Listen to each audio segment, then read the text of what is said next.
وہ بڑی تیزی سے بغیر سوچے سمجھے اس غار میں گھستے چلے گئے۔ شاید لاشعوری طور پر ان تیندوؤں سے بچنے کے علاوہ ان کے ذہنوں سے کوئی اور بات نکل چکی تھی۔ غار میں گھستے ہی جیسے وہ سب ایک ترتیب سے ایک خلا میں سر کے بل گرتے چلے گئے۔ شاید اس کے اندر داخلی راستہ دھانے سے 1-2 فٹ کے فاصلے پر ہی تھا، اسی لیے انہیں زیادہ اندر تک نہیں جانا پڑا اور ان کے قدم رکھتے ہی وہ اس خلا میں گرتے چلے جا رہے تھے۔ اس ناگہانی مصیبت کو دیکھ کر ان سب کے منہ سے خوف کے مارے چیخیں نکل رہی تھیں اور تقریباً 5 منٹ تک نیچے گرتے رہنے کے بعد اچانک وہ ایک نرم سطح پر گر گئے۔ اندر اندھیرا ہونے کی وجہ سے انہیں ایک لمحے تک سمجھ ہی نہیں آئی کہ وہ کہاں گر چکے ہیں، لیکن اتنا ضرور ہوا تھا کہ انہیں کوئی خاص چوٹ نہ لگی تھی۔ شاید نیچے کی زمین نرم ہونے کی وجہ سے ایسا تھا۔ ابھی وہ سنبھلنے بھی نہ پائے تھے کہ اچانک انہیں قریب ہی یوں لگا جیسے ان کے ارد گرد بے شمار اسطحے موجود ہوں جو زور زور سے پھنکار رہے ہیں۔ 1 سیکنڈ کے 1000ویں حصے میں ہی وہ ساری صورتحال سمجھ چکے تھے اور دوسرے لمحے وہ بے اختیار اٹھ کر اس جانب بھاگے جس طرف خاموشی محسوس ہو رہی تھی۔ اسطحوں کی پھنکاریں انہیں اپنے پیچھے سے سنائی دے رہی تھیں۔ یوں لگتا تھا جیسے اس جانب کوئی سرنگ نما راستہ تھا جہاں سے وہ اسطحے داخل ہوئے ہوں گے۔ یہ احساس ہوتے ہی وہ وہیں دبک کر بیٹھ گئے اور اپنے کان ان آوازوں کی طرف لگا لیے۔ کچھ دیر تک پھنکاریں سنائی دیتی رہیں، پھر یکدم خاموشی چھا گئی۔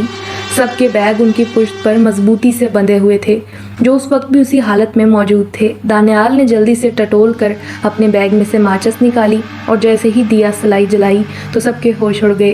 جی ہاں، ان سے چند قدم کے فاصلے پر ایک سرنگ نما راستہ دکھائی دے رہا تھا جس کے عین بیچ میں ایک موٹا سا اسدحہ کنڈلی مارے اپنا سر نیچے دبائے بیٹھا تھا۔ اس کا انداز بتا رہا تھا کہ جیسے وہ نیند میں ہے، لیکن اس کی ہلکی ہلکی پھنکاریں بھی کبھی کبھی سنائی دے رہی تھیں۔ سرنگ کا دھانا اتنا بڑا ضرور تھا کہ وہ سمٹا کر اس کے اندر داخل ہو سکتے تھے، لیکن ایک خدشہ تھا کہ اگر اس سرنگ میں مزید اسطحے ہوئے تو پھر کہیں ایسا نہ ہو کہ وہ پھنس جائیں اور واپس بھی نہ آ پائیں۔ لیکن اب اس کنویں میں تو ساری عمر نہیں پڑے رہنا تھا، اسی لیے یہاں رک کر کسی کی مدد کا انتظار کرنے کی بجائے انہوں نے اس راستے کا انتخاب کیا جو سیدھا موت کی وادی میں جاتا تھا۔ کچھ دیر وہیں رک کر انہوں نے آپس میں بات چیت کی، پھر بڑی احتیاط سے اس اسطحے کے قریب پہنچ گئے۔ دانیال نے سب سے پہلے ان مددگاروں کو سرنگ کے اندر داخل ہونے کا کہا اور تاکید کی کہ اندر جا کر انہیں حقیقت جان کر کوئی اشارہ دیں گے تو تب ہی وہ بھی اس سرنگ میں داخل ہوں گے۔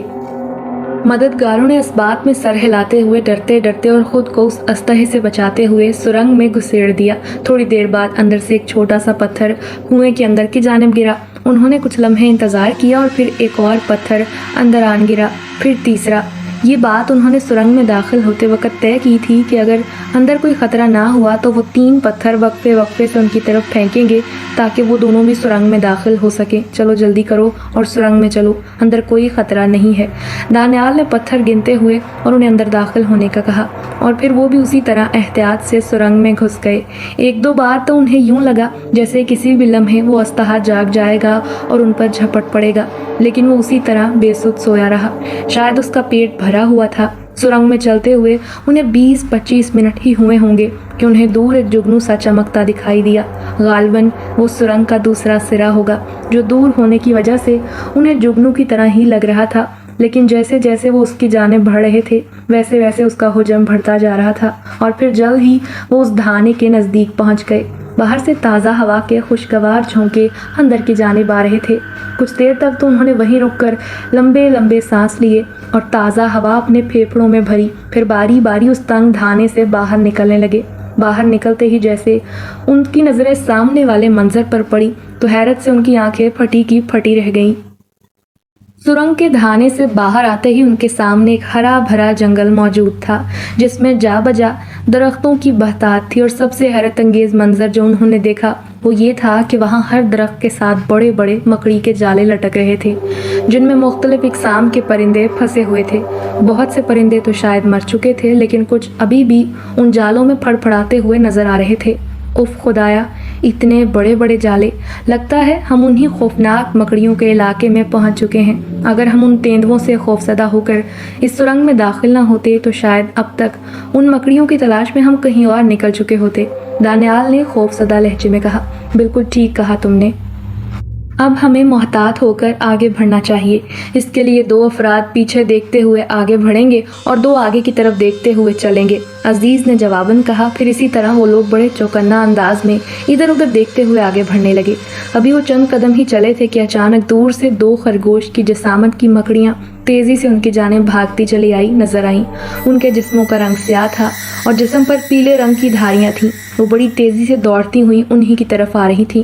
بھاگو، وہ سامنے میدان کی جانب، دانیال نے انہیں خبردار کرتے ہوئے کہا، اور اس سے پہلے کہ مکڑیاں ان تک پہنچتیں وہ کھلے میدان میں پہنچ چکے تھے۔ ایسا انہوں نے اس لیے کیا تھا کہ وہ کھلے میدان میں چاروں طرف صاف طور پر دیکھ کر خود کو محفوظ بنا سکتے ہیں۔ اس کے برعکس جنگل میں جا بجا درختوں اور جھاڑیوں کی موجودگی میں نہ جانے کہاں سے کیا مصیبت ان پر ٹوٹ پڑے، یہ تو اب خدا ہی بہتر جانتا تھا۔